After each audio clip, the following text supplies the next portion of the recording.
Good morning childrens.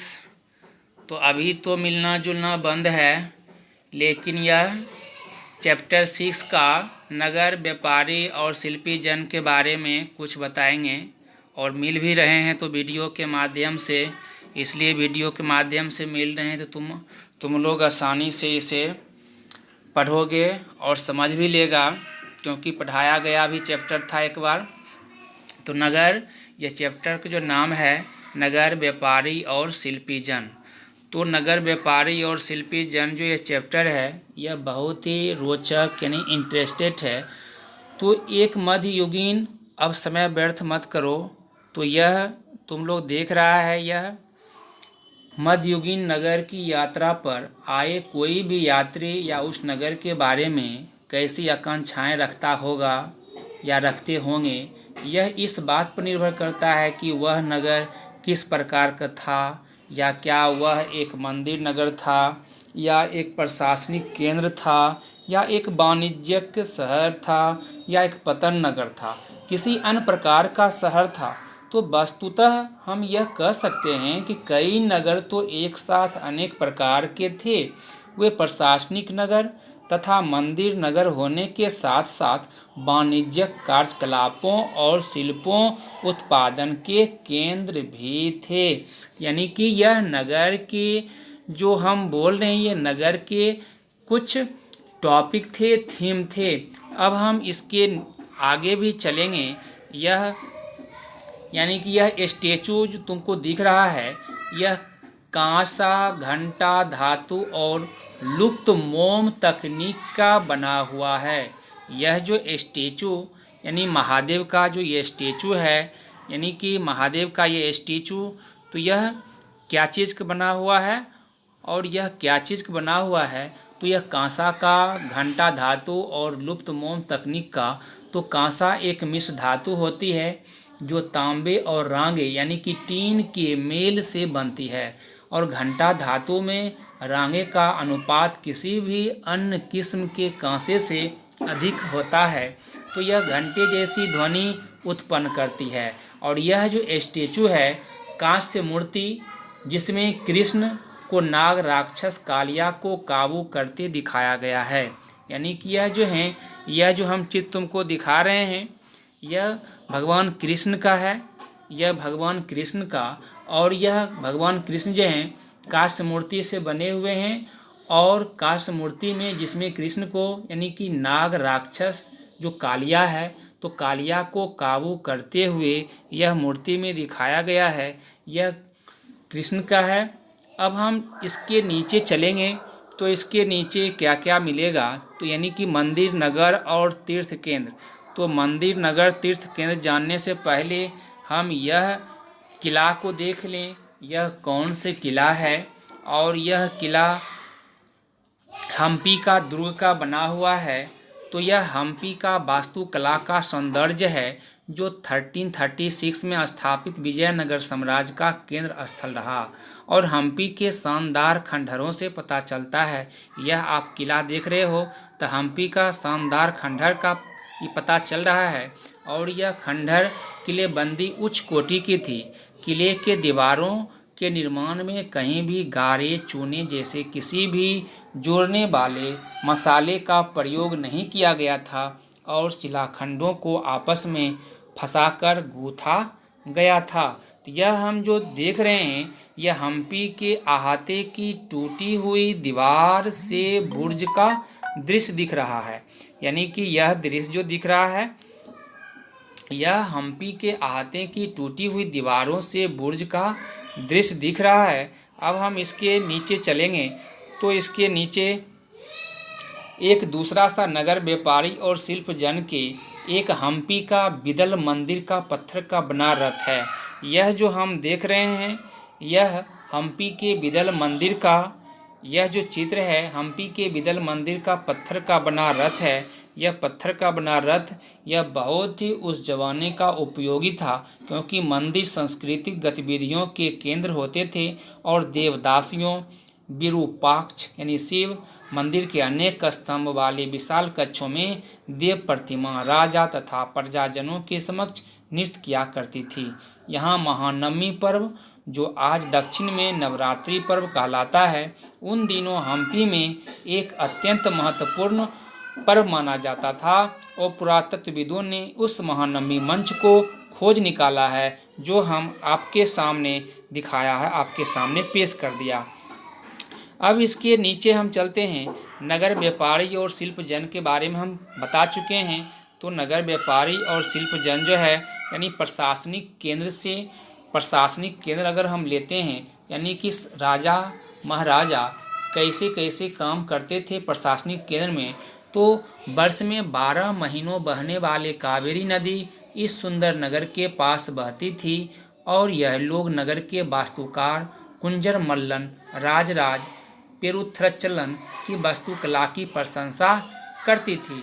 हमें वास्तुकार के नाम इसलिए पता है क्योंकि उसने गर्व से अपने नाम को मंदिर की दीवार पर उत्कीर्ण किया और मंदिर के भीतर एक विशाल शिवलिंग स्थापित है, जिससे मुझे पता चलता है कि यह मंदिर जो है प्रशासनिक केंद्र में किस तरह से, किस जमाने से कार्यकुशलता रही।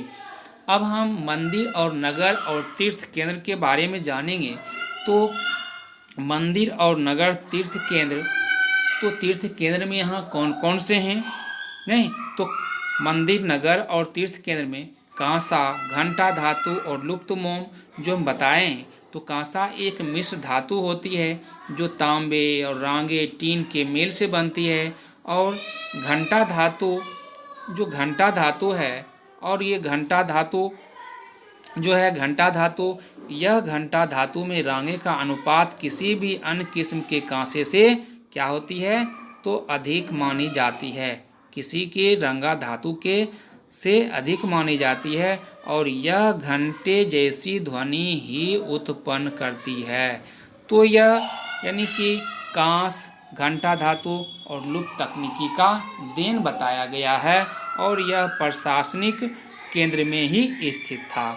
नेक्स्ट में हम ये देखेंगे, छोटे नगरों का संजाल किस तरह बिछा हुआ था। छोटे छोटे जो नगर थे, छोटे छोटे नगरों का संजाल 8वीं शताब्दी से ही उपमहाद्वीप में अनेक छोटे छोटे नगरों का संजाल सा बिछने लगा। संभवतः हम कह सकते हैं कि प्रादुर्भाव बड़े बड़े गांवों से हुआ। उनमें आमतौर पर एक मंडपिका होती थी, जहां आसपास के गांव वाले अपनी उपज बेचने के लिए लाते थे। उनमें ऐसी गलियां थी जहां दुकानें एवं बाजार थे, जिन्हें हट्ठ यानी कि हट्ठा कहते हैं, बाद में हाट कहा जाने लगा। हट्ठ को बाद में हाट कहने जाने लगा। कहा जाता है कि इसके अलावा भिन्न भिन्न प्रकार के कारीगरों, शिल्पियों जैसे कुम्हारों, तेलियों, शक्कर बनाने वालों, ताड़ी बनाने वालों, सुनारों, लोहारों, पत्थर तोड़ने वालों आदि के अलग अलग बाजार होते थे। तो कुछ व्यापारी तो नगर में अस्थायी रूप से बसकर अपना कारोबार करते थे, जबकि कुछ अन्य व्यापारी नगर नगर घूमकर क्रय विक्रय किया करते थे। आसपास और दूर दराज के व्यापारी इन नगरों में स्थानीय उपज खरीदने और दूरवर्ती स्थानों के उत्पाद जैसे घोड़े, नमक, कपूर, केसर, पान, सुपारी और काली मिर्च जैसे मसाले बेचने के लिए आते थे। यानी कि आपको हमने ये बताया है टॉपिक, यह जो है छोटे नगरों का संजाल का देन है। अब आप ये चित्र देख रहे हैं, नगर का एक बाजार है जहाँ पर व्यापारी लोग व्यापार करने के लिए इधर उधर इत्र वित्र में इकट्ठे होते हैं और बातचीत करते हैं। तो बाज़ारों पर कर भी लगाया जाता था। बाज़ारों पर कर यानी कि टैक्स लगाया भी जाता था। और यह कर किस पर लगता था?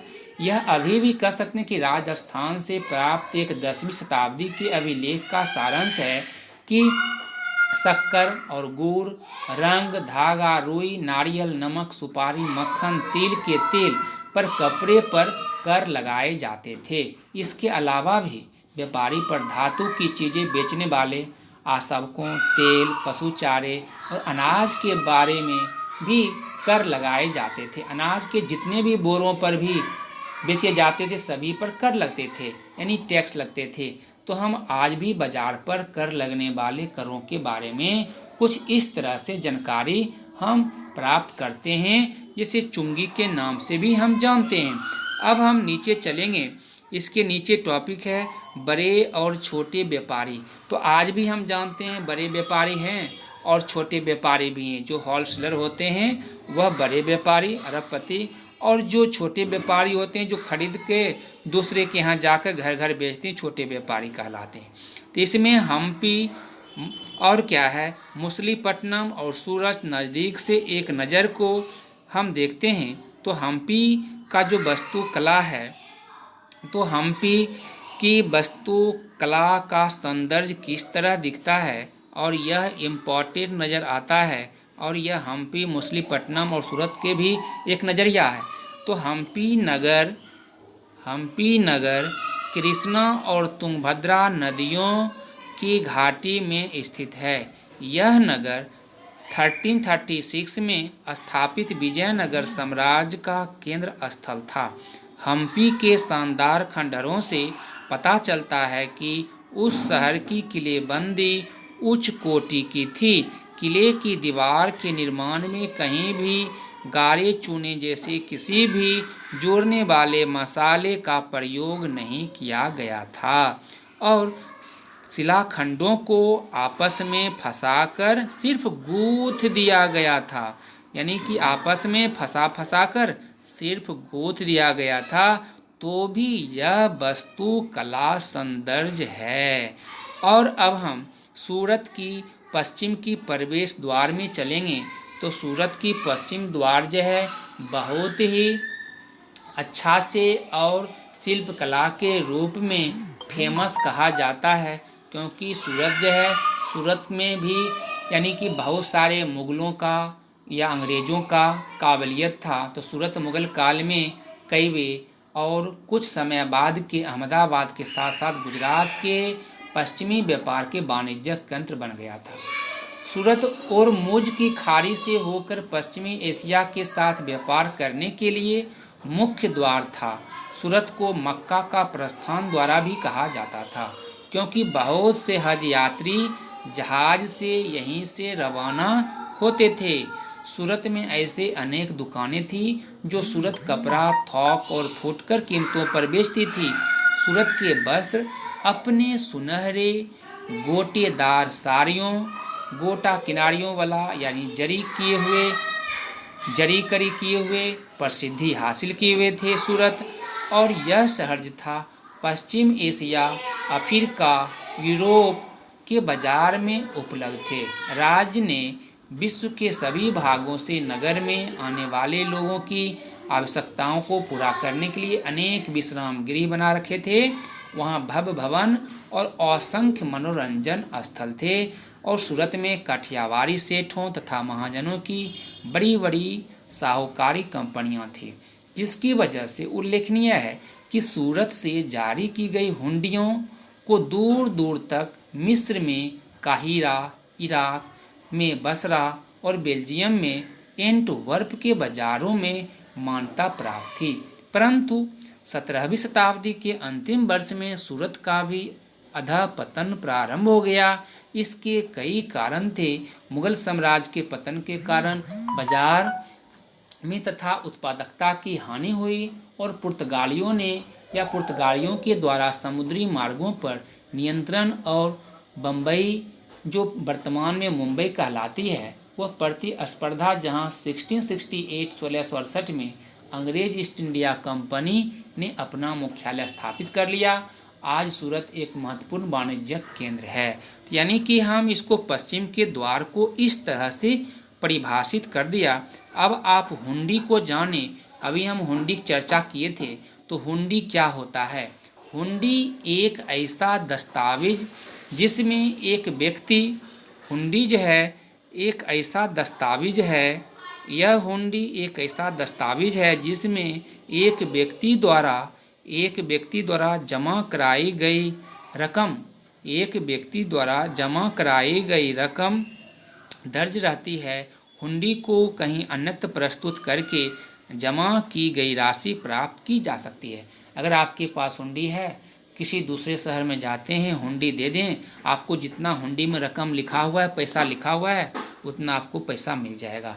यानी कि हुंडी अभी के ज़माने में जिसको हम चेक बोलते हैं, उस ज़माने में हुंडियाँ होती थी। अब नीचे हम देखेंगे कि नीचे एक वाणिज्यिक केंद्र है। तो अभी हम एक ऐसे स्थान जहाँ विभिन्न उत्पादन केंद्रों से आने वाला माल खरीदा और बेचा जाता है, उसे हम वाणिज्यिक केंद्र के नाम से जानते हैं। अब नेक्स्ट में हम टॉपिक ये भी देखेंगे कि नए नगर और व्यापारी। तो नए नगर और व्यापारी जो है, नए नगर व्यापारी यह भी एक इम्पॉर्टेंट है, क्योंकि यह इसलिए इम्पॉर्टेंट माना जा रहा है कि नए नगर में 16वीं शताब्दी में यूरोप के देश व्यापारिक उद्देश्यों से मसालों और कपड़ों की तलाश में लगे हुए थे, जो यूरोप और पश्चिमी देशों को क्या करते थे, पश्चिमी एशिया दोनों जगह लोकप्रिय हो गए थे। एक तो अंग्रेज जो थे